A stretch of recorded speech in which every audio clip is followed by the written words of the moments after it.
Welcome to another episode of the Impossible Life Podcast. I'm your co-host, Nick Surface, and I'm looking across at a man who delivered his baby in one hand while eating a Chick-fil-A sandwich in the other.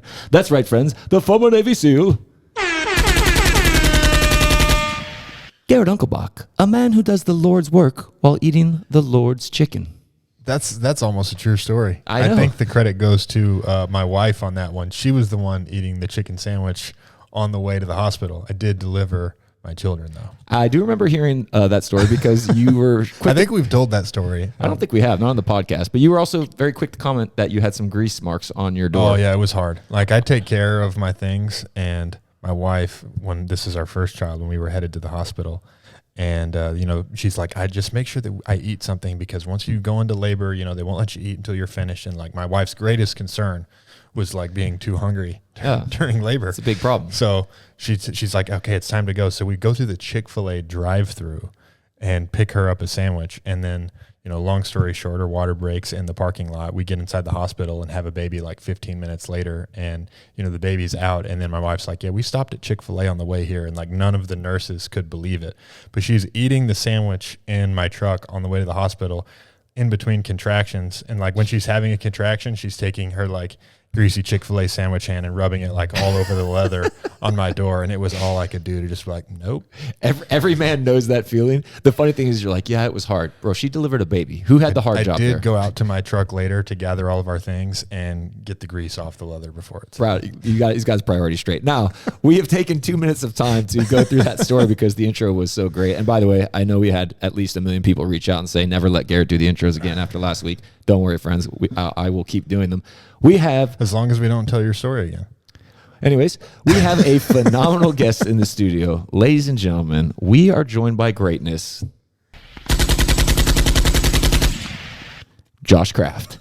Garrett's... It's great to be here, man. It's great to have you. This really is like an exciting day for me. This is just fun because two of my favorite people in the whole world are in the same room together. It is fun. But Josh is my oldest friend. We've been friends since birth. It was decided for us before we ever made the decision. Yeah, I mean, technically since you were born because I'm 3 years older than you, but boom, there you that go. doesn't make me better. Dude, you could have had, just think, somebody else could have taken your spot, man. There's a 3-year window, which, you're wide open. Joking aside, though, like I said this to Josh, the other day. I feel like, because I just have a sister and Josh has 2 sisters. I said to Josh the other day, I feel like God didn't give us brothers because we were meant to be brothers. I get that. Like I wanted a brother growing up, but God gave me Josh.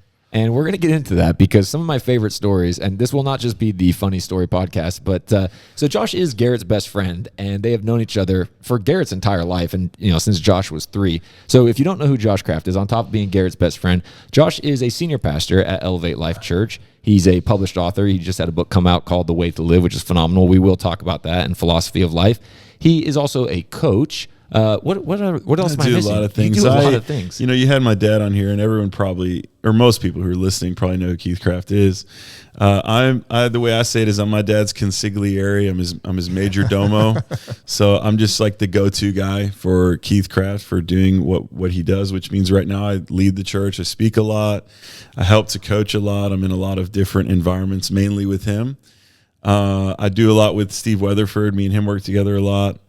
And then I have a wife, and I'm about to have a 3rd kid here in a few weeks. So big time. That's pretty much my life, man, in a few sentences. Yeah, and we focus on the to-dos, but what I would say about Josh is incredibly intelligent, right? He's a guy who's paid a big price to develop himself, right? Like being out in front. Man. No, it's true. Being out in front of people is the last thing that you would have wanted to do. Absolutely. Right. And you've developed yourself and you've grown yourself. You've overcome a default way of thinking that would not serve you for what you're doing. I think you paid a high price. I don't think people realize how disciplined you are in your mind to truly conform your thoughts, to the word of God. I think most people really don't realize. I've talked about before, like the things for me that are evidence in my life. Like you experience things that are, not so like boldly miraculous, but you experience things where you really feel or see God change a situation.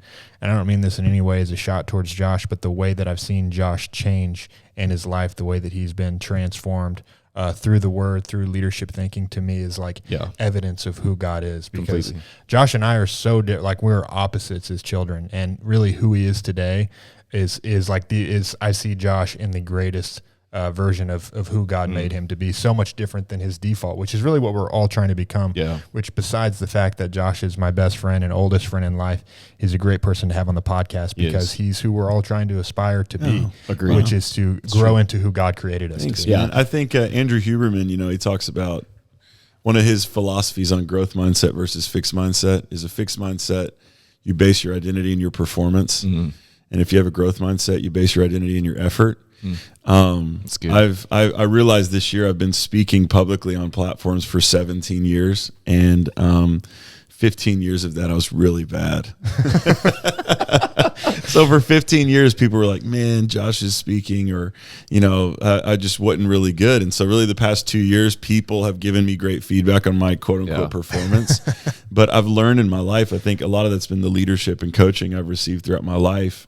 I've learned through my life the power of really doing hard things and working through it and giving effort. Yeah. Because most of us will just turn away from things because they're hard. It's like math. Like I don't like math, so I think, I'm just bad at math, so I'll never do it again.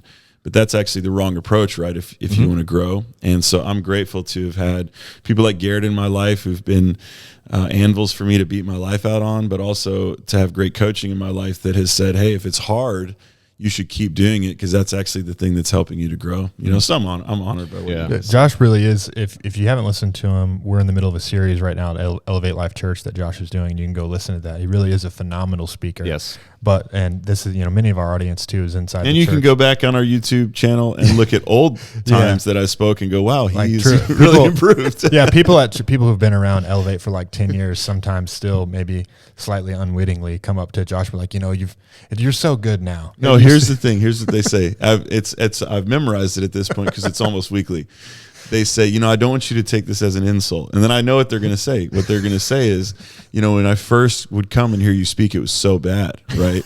And then now it's gotten so much better, which I've heard that so many times at this point. I know it by heart, which is, to me, it's not an insult because it's proof of that you really can step into greatness in an area that maybe you don't have natural strength. You know? But thank you for saying that. Well, man. what I would say about you, and then we'll finish things. I want to get into some stories. There's some very funny stories coming your way. I'll just give you guys a heads up for those listening out there. But for me, like Josh is you're a lot of fun. You're a hilarious dude, man. Like I think your sense of humor is great. You're authentic. You're loyal, and truly, I think you're very loving. I don't know that people who necessarily would hear you would think that, but I think you're a very no. I'm serious. I think you're a very loving person towards the people that are in your life.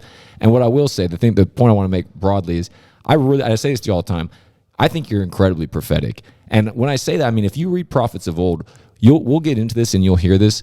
Josh is not like a guy that's going to sugarcoat things and tell you what you want to hear, which if you read the prophets of old, what did they do? They went to people who were doing whatever they wanted and been twisted up by society. And they said, hey guys, this is what God said. Like, guess what? It hasn't changed. Like what he said to Moses hasn't changed. And they would constantly point back to what God said and bring fresh words to bring people back to God's heart. And I see you do that from the stage every week. And you do it in such an intelligent, well-crafted way in the way that you research things. Like you don't just get up there and shoot from the hip. You're very, very, very calculated in the way that you research and think. I appreciate that.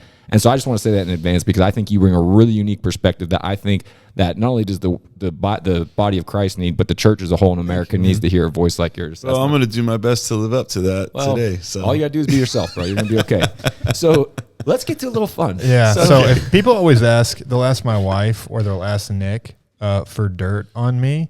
But neither of you knew me in the season of the true dirt. Like, if you want the stories about me that will actually embarrass me, Josh has all of them. Well, they'll say, has Garrett, like they'll ask me or, different people in our life, like, has Garrett always been like this? Has Garrett always been, Mr., no one's really born a Navy SEAL, but I think you're born with a certain, you're born with a certain mentality. I mean, I haven't walked I've met other Navy SEALs. I've spent time with them. I wouldn't say I've walked closely with them enough to really know their life, but with Garrett, we grew up together. And so I remember when we were teenagers, one of the things Garrett would do all the time, and I'm 3 years older than him, right? So and Josh is big. Just, you guys, if you're not watching on YouTube, Josh, what are you, 6'4"? I'm 6'5", probably 6'4", 6'5". He's like 6'5", 265. So he's bigger than me now. Yes. There was a season where he was literally twice my size. When I was like 10 or 11 and he's 13, 14, twice my size. I hit puberty and all that.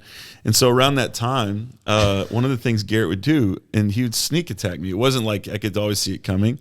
This was back when Doc Martens, like everybody wore Doc Martens, these big old thick-soled shoes. And Garrett would just come out of nowhere, run at me full speed, and kick me in the shins as hard as he could. I mean, I still to this day don't know why it was the shin that was just like, I'm going to kick this dude right in his shin. I mean, I'd bleed. Like my shins would be, we'd be going to a restaurant with our families. We'd be walking in, like we're going to On the Border. We're walking in and Garrett's kicking me in the shins. So this is like the most raw part of really some of the greatness of me coming out in the worst way. I felt like who I am today is a challenger. Right. Yeah. But at 11, I was just a provoker. Yeah. Right. And I felt like I didn't know why. And it was subconscious, but I knew I needed to provoke Josh. Like I'm a big person, so I'm like a mosier, I move slow. I'm like an ox, and so I guess that was like prodding me to, I mean, I would just have like, cuts all up my shins from where Garrett had kicked me in the shins. And then as we got older, it changed because Garrett developed more of a tactical approach to these various attacks. Sometimes he would chase me. So yeah, sometimes I would chase him around and we'd get in a fight or whatever. But it was just, I didn't understand it. So then when I started driving, and me and Garrett would spend a lot of time together, I'd come pick him up, we'd hang out. And, I'm like 16, 17, he's 13, 14. So I'd walk in his house, and in his parents' house at the time, they had, it wasn't like a balcony, but it was like this little section of stairs that went over the entry. Like a catwalk almost. Yeah, like a little catwalk. And I'd walk in the house, and the house would be pitch black on purpose, right? Garrett's turned off all the lights in the house. And the first couple times he got me, and then I started to look for it, and then then he changed tactics on me. But he would stand on top of that little catwalk, and I would walk in the house. I'd be looking for him, I'd be looking for a light switch. I mean, I don't live here, so I'm looking for a light switch. He jumps off the catwalk, lands on top of me. I mean, you're talking about 10, 15 feet, just lands right on top of me, takes me out. And I'm like, what are you doing, man? He's like, you just got to be ready. You got to be ready all the time for whatever's going to happen. And I'm sitting there going, dude, I'm walking into my friend's house. Like, what does it say about our relationship that my friend's going to attack me? Like, we're on the same team. Like, I shouldn't have to be ready. What Josh said all the time was same team. Same team. Like, what if I really wanted to hurt you? Yeah. No, I don't know. I don't know if I ever said that. No, I'm saying that was my mentality. Yeah, what if Garrett really wanted to hurt me as my friend? And I'm like, dude, we're on the same team. Like, you're so when Josh told me this story, I was dying because the first time I heard it, Garrett said, hey, you got to be ready for anything. And you're like, bro, if I got to be ready for my best friend to attack me, like, I don't want to be ready for that. I don't want to be ready for that. What kind of life am I living? Yeah. Where my best friend's gonna just try to take me out. And so that was a lot of we've had a lot of great times together. But Garrett, I'm a pretty easygoing, like chill person. Garrett is the exact opposite of me, and so Garrett's had a lot of aggression, and he's helped me develop more of that as well. But the mentality that Garrett's had, I'll tell you one more story that maybe I don't know if y'all talked about on the podcast, but there was a time where Garrett sends me, he texts me a picture. And this was like kind of before iPhones, right? So he texts me a picture of him standing. Like shirtless. He's in high school. Him standing shirtless, and he's covered in blood, and he's holding a bow and arrow, right? The razor tipped arrow. And I'm like, what is this? And he proceeds to call me and tells me the story about how he was living in here in Frisco where we live. It's neighborhoods, right? Okay, we don't live in the country, right? Like normal neighborhoods, normal neighborhoods, not with big plots of land, normal houses, normal backyards. So Garrett and his dad are hunters. So Garrett goes out one night and decides he's just going to hunt rabbits in his neighborhood. Yeah, just stalk through people's yards and shoot rabbits with razor arrows, right? And so not bothering anybody. Yeah, it's not bothering anybody. Just prowling through the neighborhood. So the cops get called on him. So the cops get called on him. Garrett comes out, and he's killed these rabbits. He's got blood on him. He's not like smearing himself with blood, but there's some kind of rabbit massacre that's taking place that he comes out and he's covered in blood, and the police are like, "What is this? Yeah. What is this 17-year-old?" And he's shirtless Yeah. with a bow and arrow. With a bow and arrow. Like It's hot outside. someone, Yeah. This is someone's November, bro. Ramboing Yeah. these rabbits in this neighborhood. The rabbit massacre. It was September, and it was preparation for bow season. Yeah, And see, that's what I'm saying. There's so many different. I love how he's still stories like defending it. Because if I remember correctly, no, the it's cops totally pulled their gun normal. on you. Yeah. So 17-year-old Garrett with a gun pulled on you. As I remember it, you stayed cool and told the cop, "Look, put the gun away. Nothing's happening." I asked him quietly and calmly to call for support, and a much older police officer showed up to my relief. Wow. Oh, I mean, Garrett is just a psycho, man. Yeah. I mean, like, there's so many stories I could tell. Like, I remember we would ride bikes at his house, and we'd set up all these jumps. Well, Garrett, this little jump, right? So it's like not that high of a jump. So Garrett decides on the jump he's going to do a Superman, which is where you you kick your legs back and there's no space. He doesn't care. There's no space for this. So he does the jump, does the Superman. Well, he doesn't get back to the bike fast enough, busts his teeth up, has to go to the hospital. As I was pulling the seat back in, like you pull the seat. You went full Superman. That's No, he impressive. went full Superman on a little jump that a bunch of 12-year-olds As you're built. pulling the seat back in, I sat on my hand and face first landed with one hand on the handlebar, and my face ate the handlebars. Yeah, so that was like, hey, we were having a really fun day today. Now we've all got to go to the hospital. let's ruin that. Which was kind of like, we just always called Garrett the psycho all growing up, and that was kind of just the chip that he had, you know. What's funny? I hope you watch the YouTube of this, because Garrett gets like a weird glint in his eye as you talk about him he loves smashing it. his teeth on it. He revels in it. Most people would be like, "Oh, I didn't." Yeah, I Yeah, didn't. what really? It's either still broken from that. Well, hey, great job. So there's a lot. So interesting stuff. I hope people enjoy that. That was us growing up together. Yeah, that like Us sums it up. living in that space. Yeah. One of my, I would say, like favorite or cherished memories of us growing up, because we always went on vacations together every summer. Yeah. You know, so our dads are best friends, been best friends for 40 years now, and you know, almost every year we'd go to Florida together, and then we'd go to Colorado together. Right. And we're at the beach. We would go to the beach in Florida, and we would skimboard. And I was always trying to get Josh to skimboard with me, and he wouldn't want to. And I'm like pushing him, like telling him to go. He wouldn't do it. And then I remember like trying to. He was so big. I was trying to like fight him on the beach, and I could I'm doing everything I can, and I can't even get him to the ground. But I'm like giving a full effort. It's just if you can get an He's image. like not for fighting back. He's like just the buffalo. If you just get an image resisting. for this, it's like Snorlax in Pokemon. It's just he's just gonna lay there. Right. I'm not. Yeah, I wasn't like strong at that time. I was just pretty much obese, you know. But what I think is so interesting about that for people out there, you guys have both. It's funny. I was with a group of men this morning, and we were talking about how the vast majority. I mean, we all go to the same church. We're all part of the same men's group of Mighty Men, which is 300 men. And I was saying, in that group, the only people, like, you can pretty much count that everybody's trying to either get over the stuff that their dad kind of passed on to them, or drastically change, or be the one that kind of starts a good culture and legacy in their family. You guys are the only exceptions that I'm aware of in that room, and your dads are best friends, for people that don't know that. So what's so interesting to me is you guys grew up with a whole different understanding of what commitment, covenant, relationship looks like, and you guys have walked out, because to your point, you're very different, but here you are still best friends, and still running I think close. it's a multiplying value when you get to like be a, as we talk about, like be a two, like Josh and I both have a father who's like that. It's a multiplying value when you are that, and you have someone who's like that with you. I think it would be a lot harder for Josh, or a lot harder for me, if I was in a world where no one else is like this. Right. Right. Yeah. It allows us to, like, we learn, even though we're different, but we're the same. We're different than other people, and we're different from each other. But there's a lot of ways that we're the same that's different from other people. Well, and what I'd say, I would encourage people, like, if you build a culture of greatness in your family and in your environment, greatness becomes common for your kids, right? Yeah. And so the way I say it a lot of times in our church is that most parents give their kids something to get over, not something to chase after. So for me and Garrett, we both grew up in homes, different homes. Like we didn't always live. We live close to each other now. We lived close to each other when we were in high school. But growing up, they lived an hour from us. So it wasn't like we just were together all the time.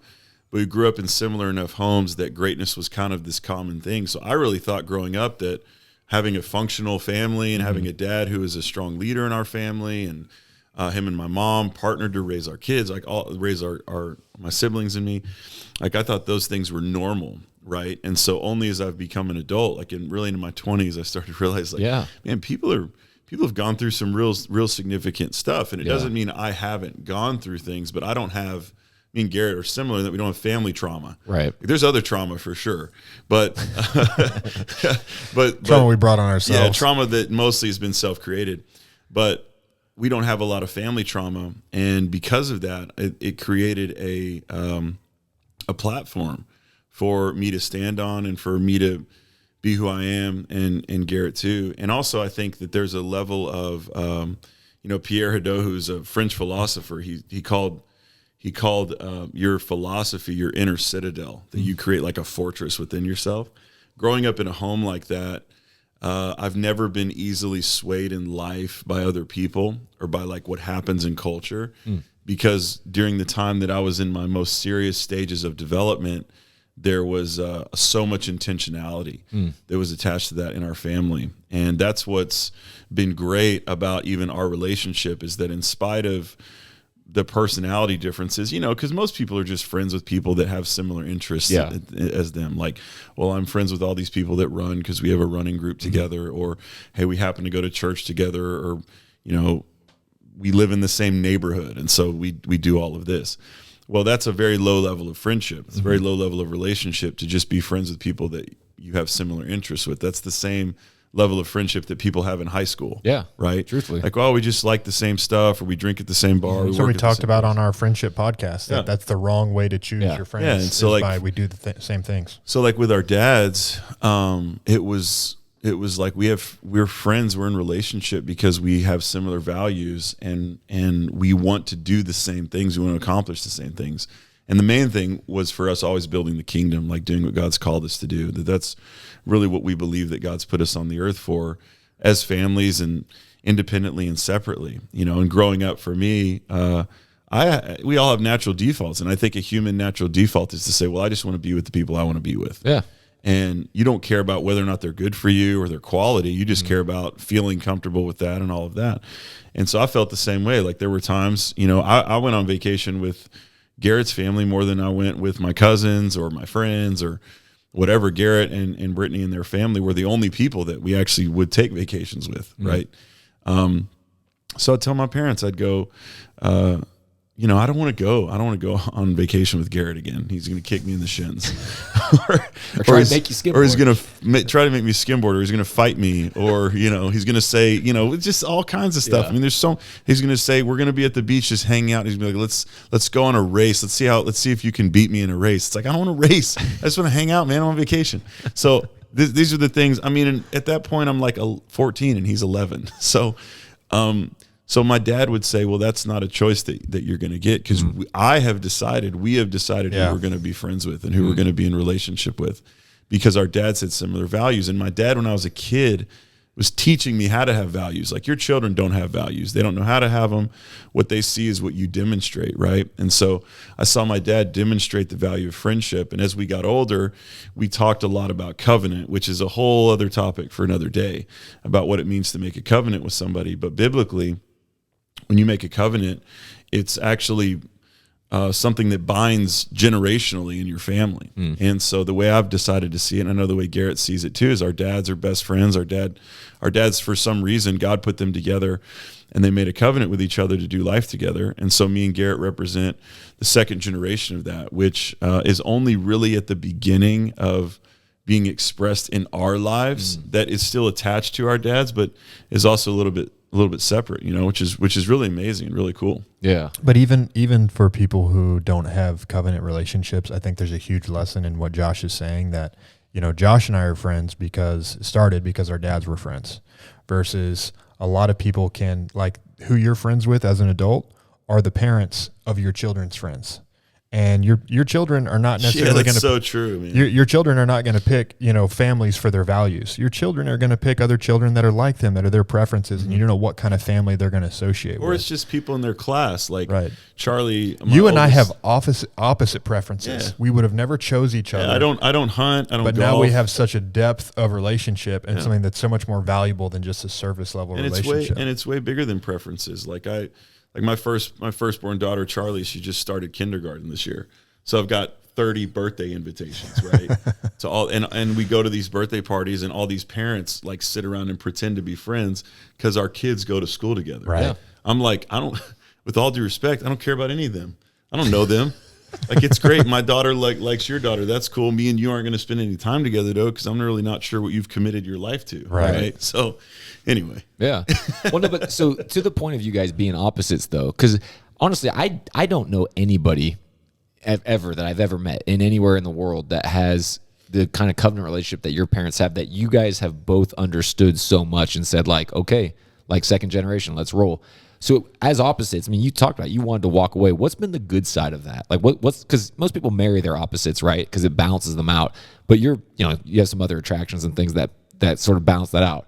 I know we'll probably have different takeaways, but for me personally, like, I think the level of depth we have in our relationship, in the same way, like in the SEAL teams, you have such a bond with these guys that you don't even like. Right. Like guys that I did not enjoy being around. We have such a bond because of the price that we paid together. Right. Yeah. Like, we've been through this crucible together. Like, I can trust you. Right. And that's like a special type of relationship that I have with guys that, like, man, I don't even like you, but like, we're so close. Yeah. There's something special about that. In the same way, Josh and I have this very special type of closeness where not only, like, our fathers have been through stuff, right? And both of us watched, I watched my dad be mad at Pastor Keith about something, or Josh watched Pastor Keith be mad at my dad about something, and both of our fathers are saying, you know what, we're going to put that behind us. We're going to move forward. So they model it for us, and then in the same way that happens in our life. And Josh and I have been through so many things, again, mostly self-inflicted, where a lot of people in their life would come to that level of a conflict and be like, it's just not worth getting into. It would be easier to just walk away. But we put such a value on the relationship that we say, you know what, anything, we'll deal with the conflict, because this relationship is worth more than that the relationship you have on the other side of that conflict is just really so deep. I think that's one of the most special things that you can have in a relationship. Yeah. Well, I think the natural default too is to trend towards people who are like you, in terms of your friendships, and people that, like we were talking about, have similar interests and all of that. I think that the Bible says in Proverbs that faithful are the wounds of a friend. Yeah. and not the most encouraging. It's not super encouraging. The Bible says a brother was born for adversity. Yeah. And so in my life, I've needed to have Garrett. I've needed to have people like Garrett, but I really have Garrett. And he's so much different than me, and I need that, right? Like, I tell Garrett all the time, I need you to tell me who I need to be friends with. Like, really, the reason why me and Nick are friends is because me and Garrett were friends first, and then Garrett's like, you need to spend time with Nick. And that's not something that like really gets said a lot in people around me, but most of the people I can identify who are in my world right now, who I'm like probably closer to, are because Garrett's like, hey, you need to connect with this person. And without him, I would just be like a weird introvert guy who had no friends, right? Which is true. I mean, 100%. But I think also the second greatest benefit to me, I've always, one of my, I think, needs in life, I've wanted to feel supported, and I've wanted to feel understood. That's been a thing for me. All of us feel like we're different. And so when you feel like you're kind of this different person, you want to have people in your life who just kind of understand your eccentricities a little bit and will at least accept the weird ways that you are. And I have a lot of I'm persnickety. I have a lot of weird ways that I am, like I'm not going to text. If you're my friend, I'm probably not going to text you back for 3 or 4 days when you text me.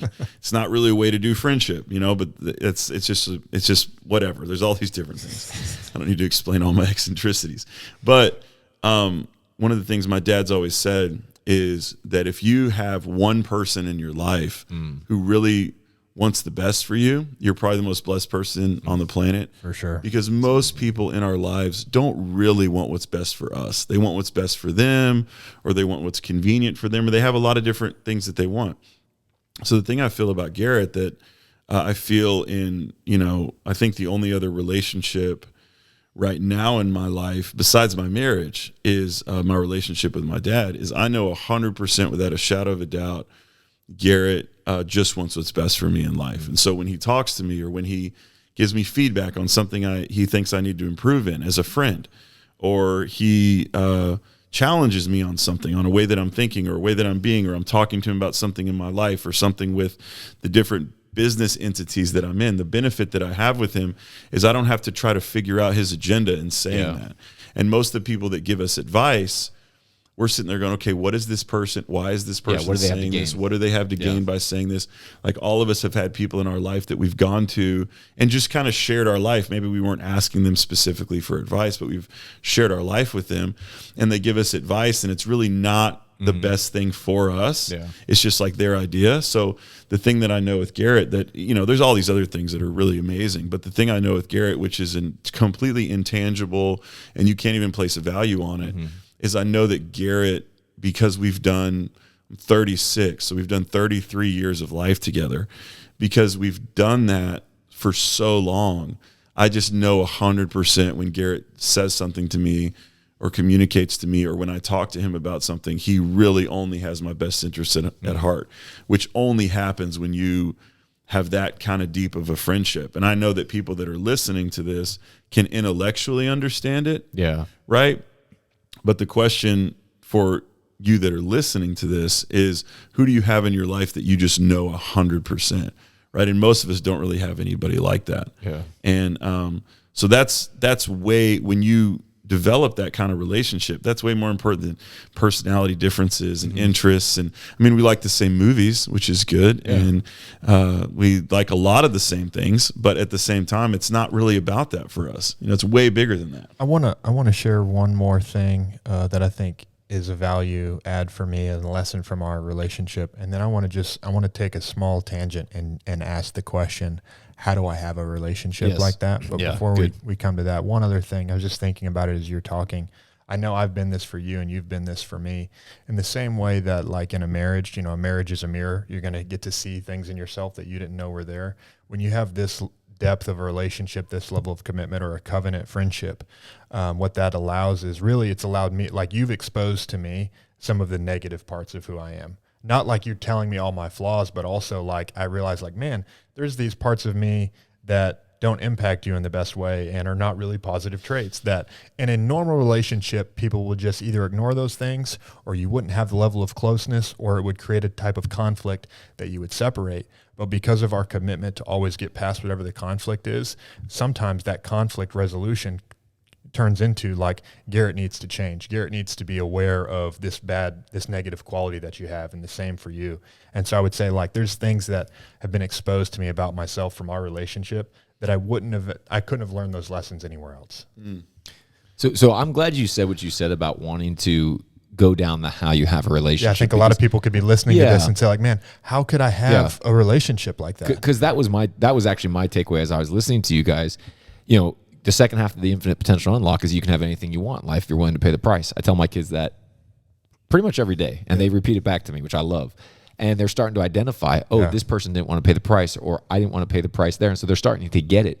But, like, what you guys talked about in having your parents model, your dads model what this looks like, that is a great price that they paid. Because what are you going to say to your dad? Hey, I'm not going to be friends with Josh. He's going to be like, too bad. Yeah, too bad. We've been doing this for 40 years. Your dads had both earned the right.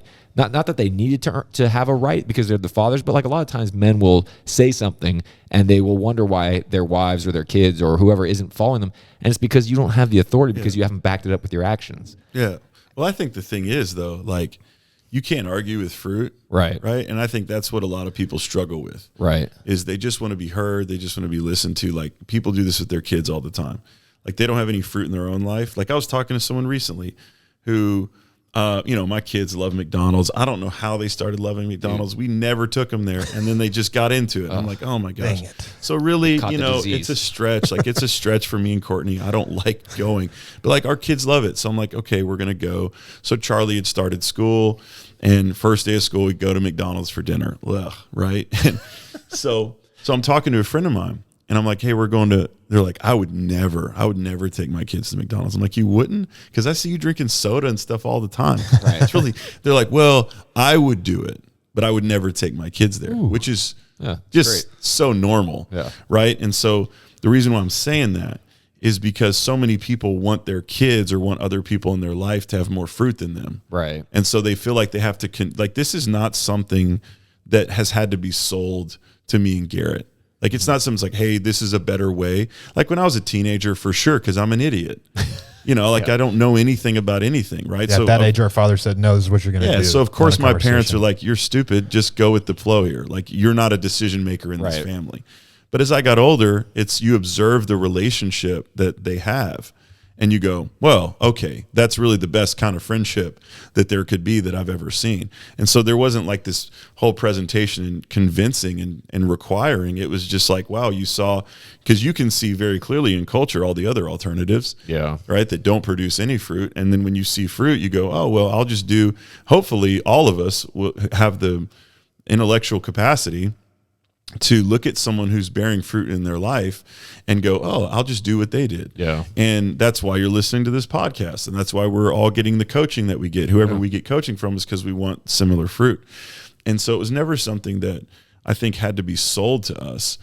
It was more just this, wow, like that's really the kind of seeing that relationship and being on the inside of it, and seeing the real behind it. If it was fake, then me and Garrett probably wouldn't be in a relationship today. Yeah. And if it was like this pretend thing, but being really inside of that world of seeing how the relationship played out, you go, yeah, man, I want that. And why wouldn't I want that with Garrett? Because I think Garrett could want that too, and I think I want to talk about my book and everything. And I think that's important, but I think this is like a huge conversation because most people live their whole lives and have this like kind of hole in them about this, about like deep brotherhood or deep covenant relationships, sisterhood, whatever. It's not just a male thing, these deep relationships. And they go, man, like, I don't know how to do that. Yeah. And we feel that way a lot about things that we haven't maybe necessarily observed and things that we want on the inside of us. But also I think what you're saying is the biggest part, and that's being willing to pay the price for it, because there's potential people all around you that could be those people. Yes. The problem is you have to do the work to not just develop the relationship, but to, like Garrett said, really take yourself to the mat in any relationship. Like if your marriage is not working, it's because of you, right? It's taking responsibility for what you can control. That's right. If my friendships aren't working, it's because of me. It's not because of these people. And you have to change this American Western mindset that says, well, if I just maybe change my environment, everything will change. Right. People move, people switch jobs, wherever you go, there you are. We've all heard that said, but then we don't treat friendships that way. We think, well, if I change all of my relationships in my life will go better. And that's probably true if you're hanging out with low life people, right?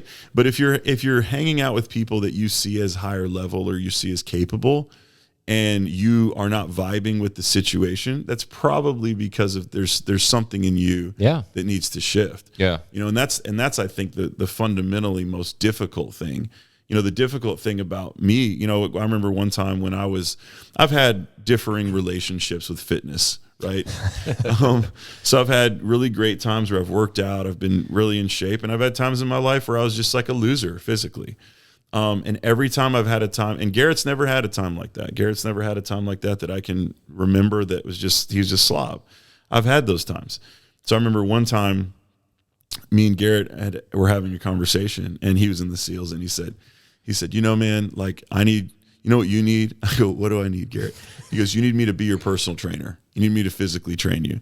And, that probably would have helped me, right? But I was resistant to that idea. Steve Weatherford cracked the code, though. He did. I thought we were gonna have a happy ending to that story. So no, I said, Garrett, I don't need to be trained by you. I just want you to be my friend.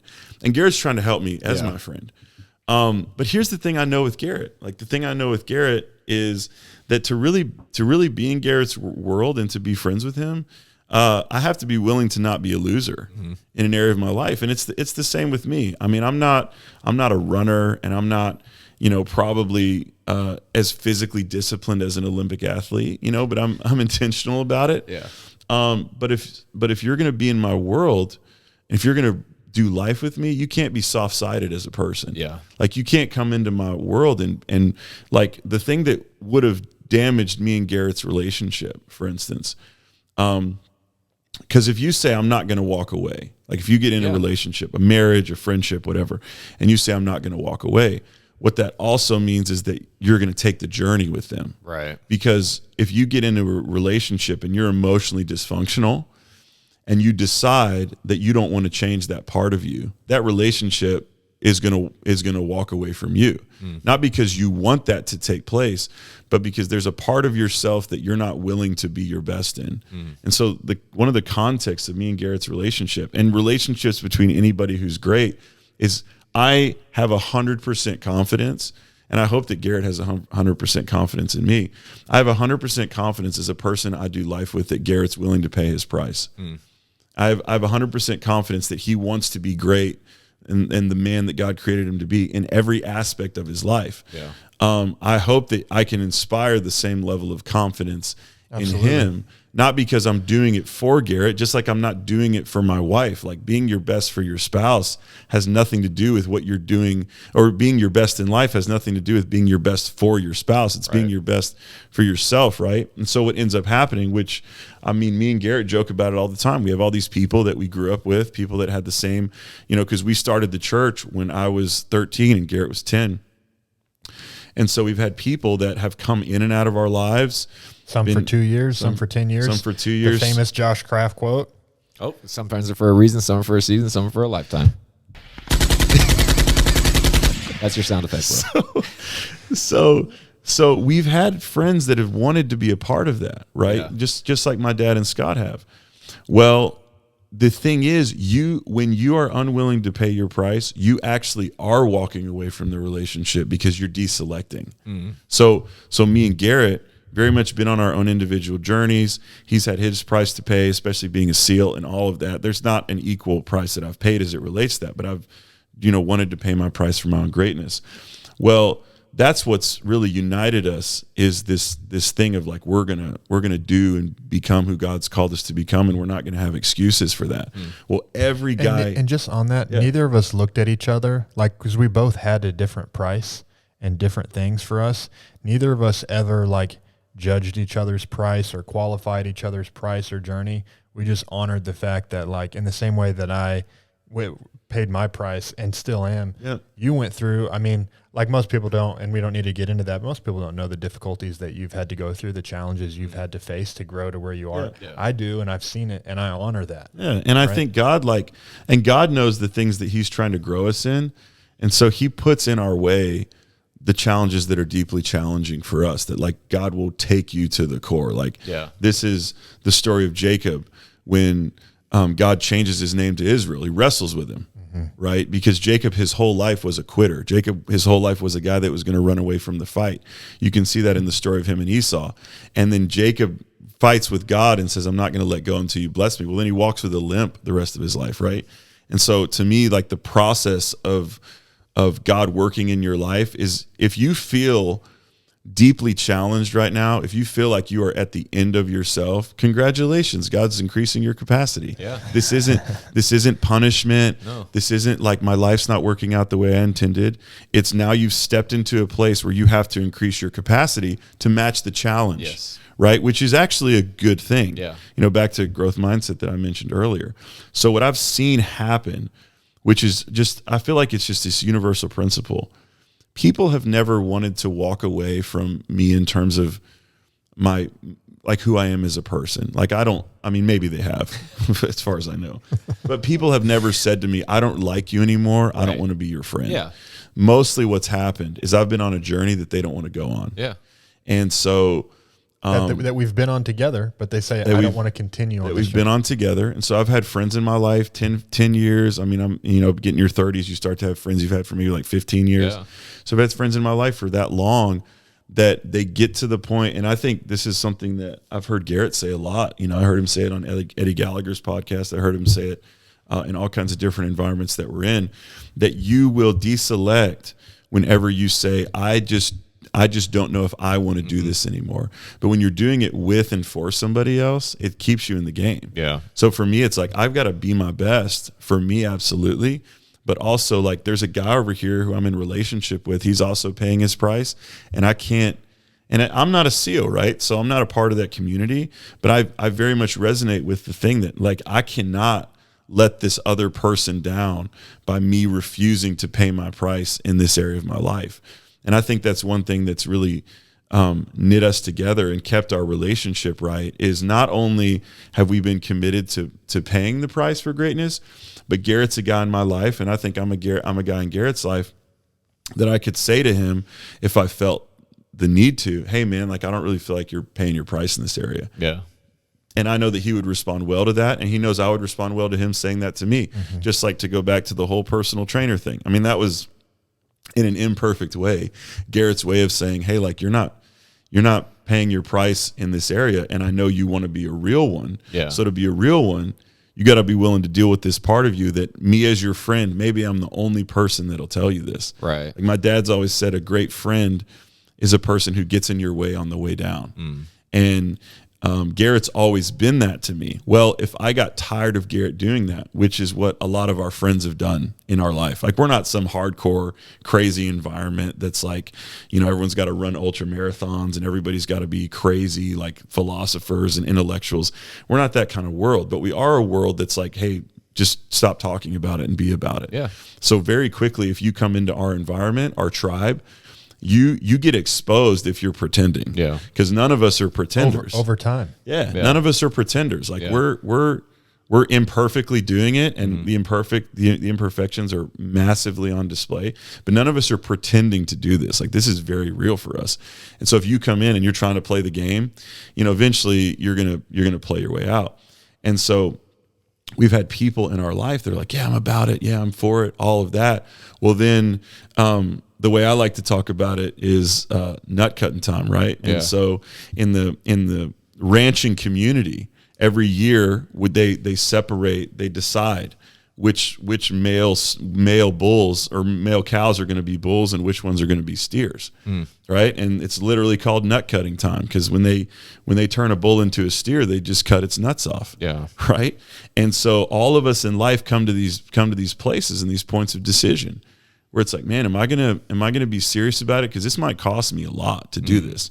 It might cost me some kind of attitude or emotion or feeling that I'm entitled to.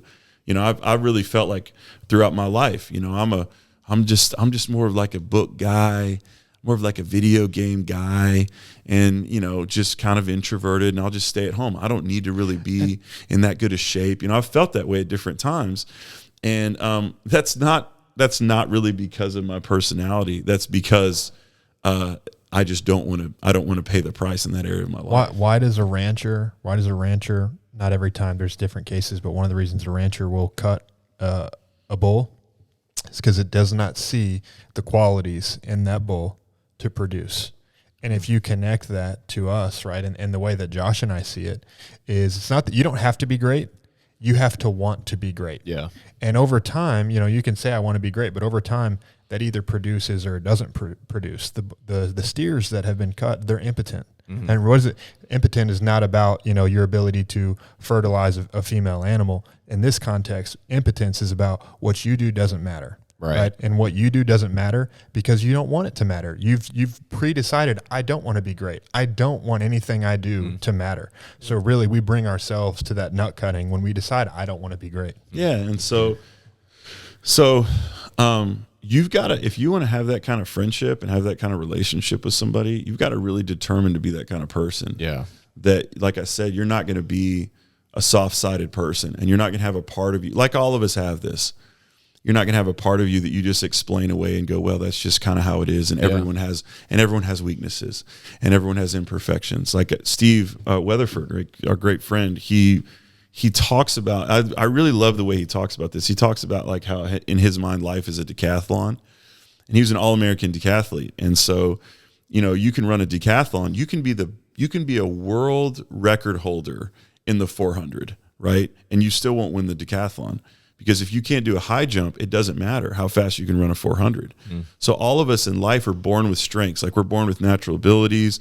We're naturally strong in certain areas. Like Garrett naturally is much more resilient than me, much more gritty. It's a part of his greatness as a person.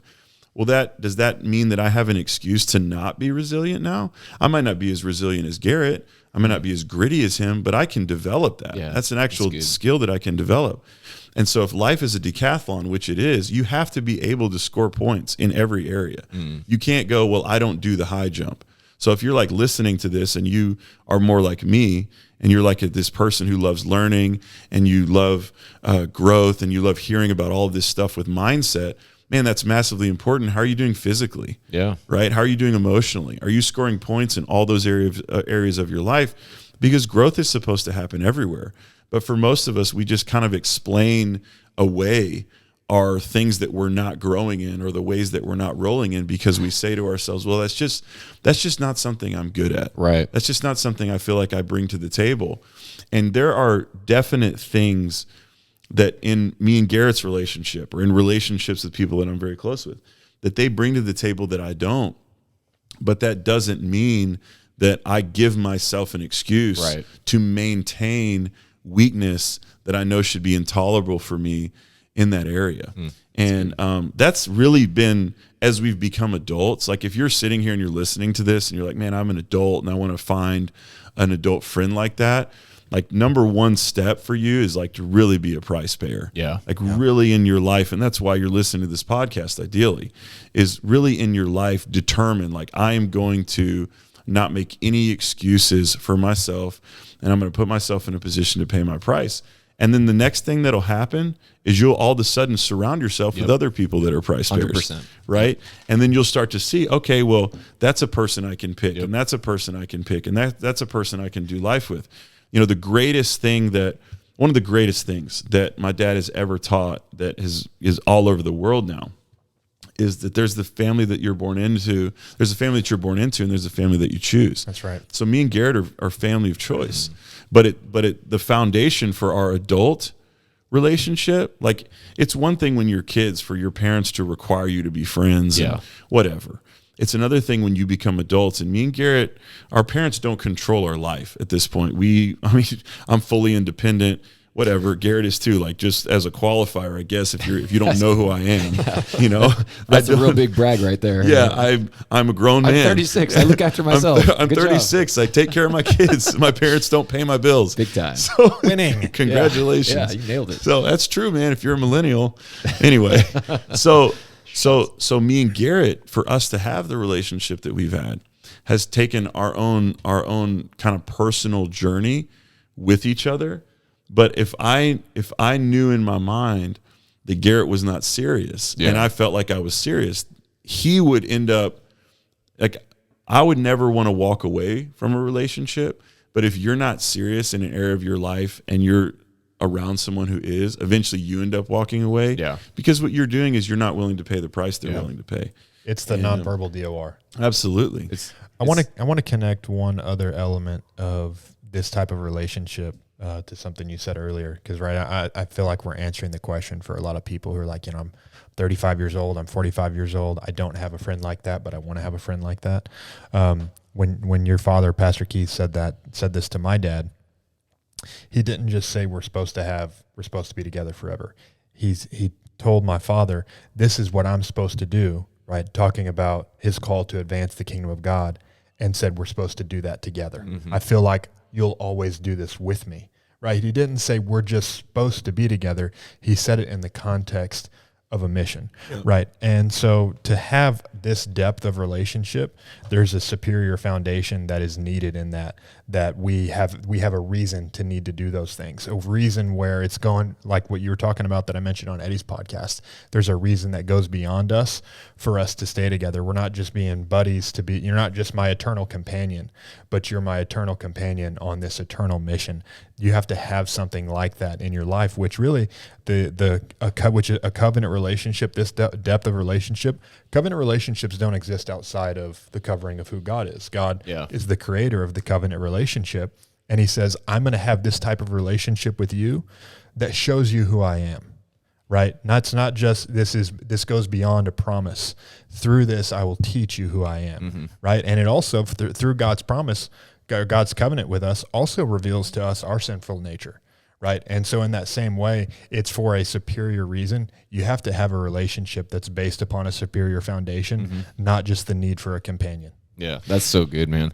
We're actually covering alignments next month, so I think we're going to go a lot deeper into that on Mindset Mastery. We will, but for sure. You guys just got a really healthy dose. I'm so glad you guys shared that because truthfully, very few people. I actually don't know anybody else in the world other than the two guys I'm sat in the room with and your parents that could talk about it like that. And for you guys to be a generation two, I don't know anybody. I mean, you went to Covenant Bible College, Yeah. right? Yes. And they talked about it, they taught about it, but Yeah. they didn't have any examples for you, did they? Yeah, I mean, Well, it's it all goes back to Jonathan and David or whatever. Yes. There's no one that today represents that. It is having a, it is having a mission orientation. You know, but it's also like I would. Because of how much life Garrett and I have done together, I would come off the mission to go get Garrett. Right. I wouldn't do that with everybody. Yeah. There's probably 3 people in my life I'd do that for, right? Everyone else is maybe not that person. And so, but that only gets developed over a really long period of time. Yeah. And make no mistake, Garrett's not my accountability partner. And this is like, if you're a Christian and you're listening to this, accountability partners aren't in the Bible. So don't worry about it. Right. Yeah. A lot of times in Christianity, this whole thing gets taught of like, you should have a person in your life who's your accountability partner. I'm not accountable to Garrett. Garrett's not accountable to me. We're accountable to God. Yeah. And hopefully that's enough for me. And for some people, it's not. For some people, it's like, well, I need a person to hold me accountable. So you're telling me that you're going to go to this person, because like the thing about accountability is like if Garrett was going to hold me accountable about like pornography, for instance, I would have to self-report. Yeah, exactly. To Garrett, hey, like I looked at porn today, or like if I was an alcoholic or something, I'd have to self-report to my sponsor. Yeah, you could just lie. Which honestly, everybody I've known has done that. Like you're not going to tell the dude every thought that you have, and if you are, congratulations, you're the exception to what I'm saying. Way to go, you. But so it's not about Garrett being accountable to me or us being accountable to each other in terms of some weird dynamic as it relates to that. It's like we both have committed to being on this mission. And my thing is to Garrett though, that hey man, if I get off, I want you to commit to come help me. Yeah. But at the end of the day, if I get that far off the mission, Garrett can't come that far off the mission because the mission still has to be accomplished. Exactly. And we've committed to, and our families have. I mean, this isn't like, oh, Josh and Garrett got together and had these really great ideas. I mean, it's generational now for us. Our families have gotten together and said the main thing that we're going to focus on is building the kingdom. And we're going to commit to no matter what doing that together. Well, if someone in let's say our kids go, you know what, I'm not going to be a kingdom person. Like hopefully the rest of the kids will maintain that relationship together. But if you decide not to be a part of the mission, then the friendship is irrelevant to you now, because there's both. Like you have to have both the mission orientation and like the morale orientation of the friendship. Yeah. And I mean, we're talking about covenant. One of the things that you'll see in a covenant, I mean, really covenant is what gives us our current contract framework that we have in modern days. And what are the terms and conditions of a covenant? That's part of what you lay out in the beginning, and you're describing that. I've had that conversation with some of the friends that I'm close with as well, and I say the same thing. I'm like, look, if I twist it off, I'd want you to come get me, but I know that if you come after me and I decide, I'm like, hey, I'm still going to go do this, at that point, that is me self-selecting and saying, hey, I'm out. And when most people don't have that. And so then they get upset. But I think that's one of the beauties of having these things when you're that kind of person that can enter into an alignment because you are who you say you are and you have that level of price pain, is you can say up front, hey, look, here's who I'm going to be and here's the conditions. Here's what happens if X, Y, Z. Like, we're agreeing on this now. And you know the other person's not going to be like, oh, I know we said that, but let's change it. It's like, no, we are who we say we are. Yeah. So it's not something that you can just wake up one day after you can't be disciplined in anything, and then you wake up on a Tuesday and decide today you're a covenant person. It's not like that. Yeah. Like, you really have to pay that price to be able to jump into a deep alignment that. I don't, maybe you remember different, but I don't really remember our dads talking about their relationship in this way as being more than just like a normal relationship until they were like past the 20-year mark. Yeah, no, it's just they're best friends. Yeah, right. And I think that just Epictetus, who is a Stoic philosopher, he said, don't talk about your philosophy, embody it. So it's like usually people, this has been so true for me in my life. I don't have data points, but I feel this as a truth. Usually the people that tell me the most they're not going to leave, they're going to leave. So the people that will talk the most about who they are, how they roll, people that are just throwing it out there. It's good to say, like when you're leading people, hey, here's how I'm rolling.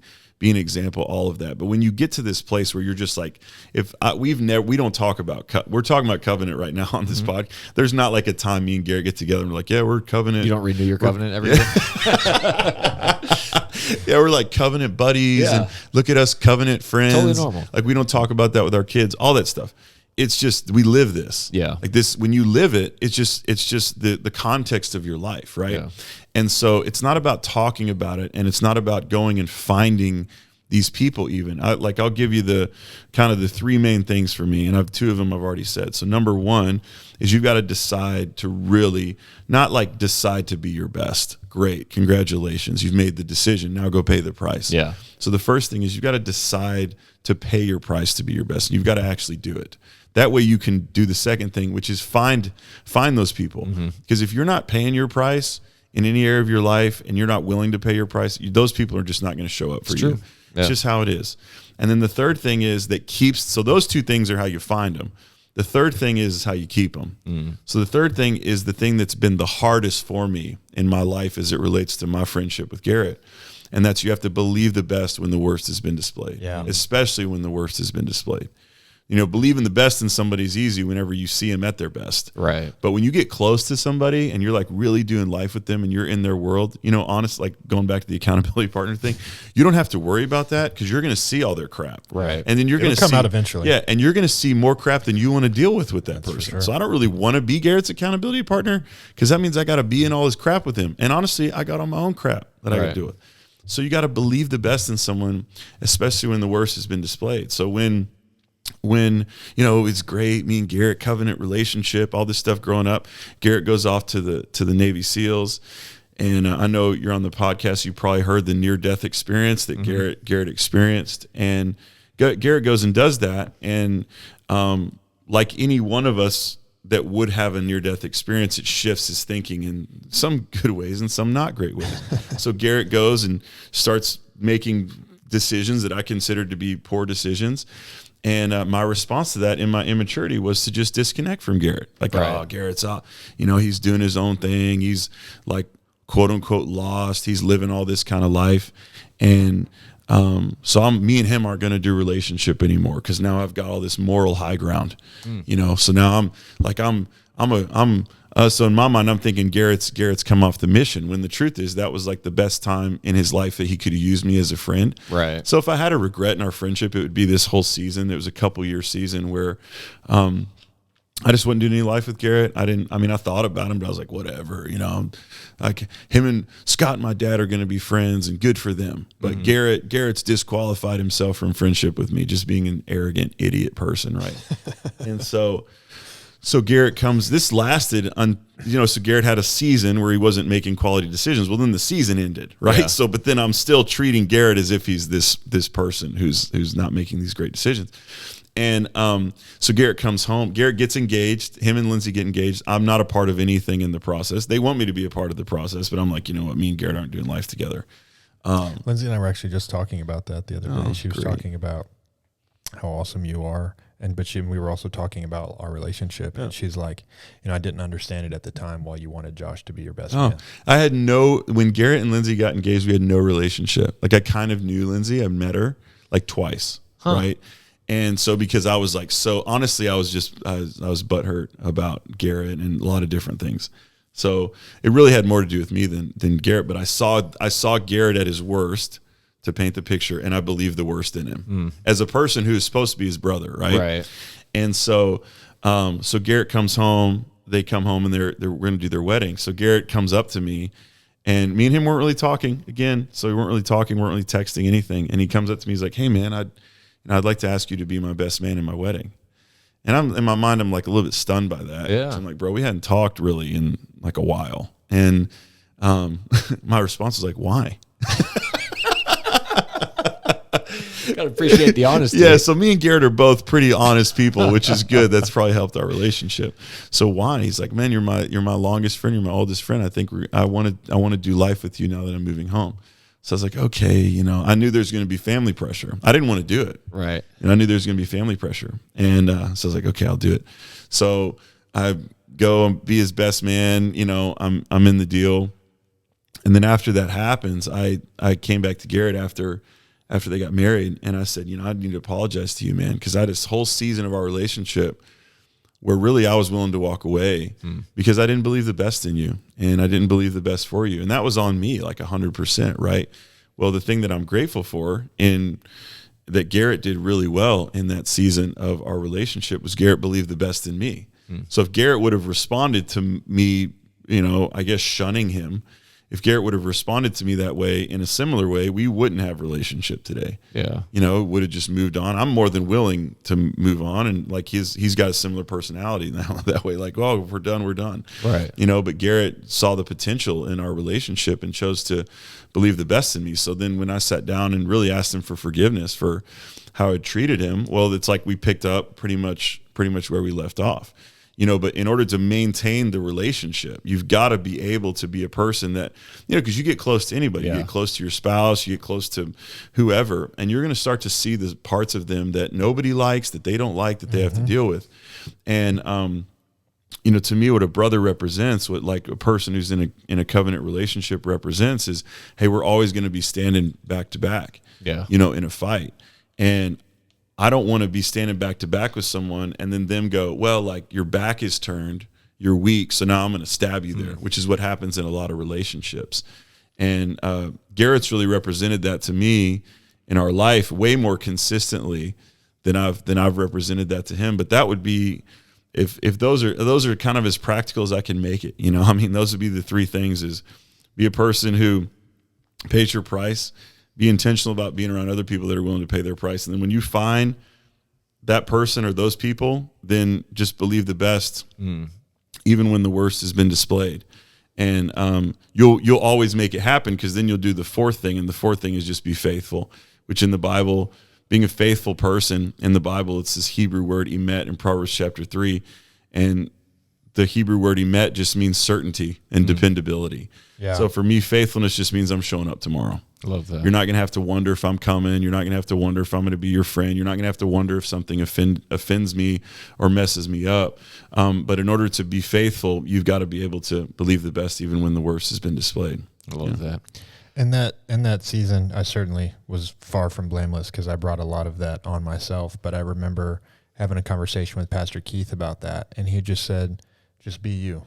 And really what he's saying is bring your 1%. Yeah, so Garrett's going to my dad saying, like, your son doesn't want to be friends with me anymore, and how do I navigate this relationship? Yeah. Like, that's not something usually that happens right. in the context of friendships, but when you have a covenant relationship, that's what can take place, So I would ask Pastor, like, what am I supposed to do? And he's like, just be you. And one, I kind of brought it on myself, the way you treated me. But at the same time, I could, like you said, I could have been like, well, you're supposed to just forgive me. I said, well, I'm a dummy. I did this to myself anyways. Plus, I know you. I know how you work. You always, I think it's one of my favorite things about you is, like, it's the best part of the contemplator. You really sometimes it takes a while, but you let everything circle. Like, you're so good, we're far more mature than we used to be. But when we were younger, like, I'd give you feedback. You'd be like, no, it's stupid. And then 2 weeks later, like literally 2 weeks later, you'd say, I thought about what you said, And so in that season, I was just like, he'll come around. Right. And what I can do is just take a beating for a while. I can do that part. So, and you got really great at that in that team. Yeah. Steele's training well.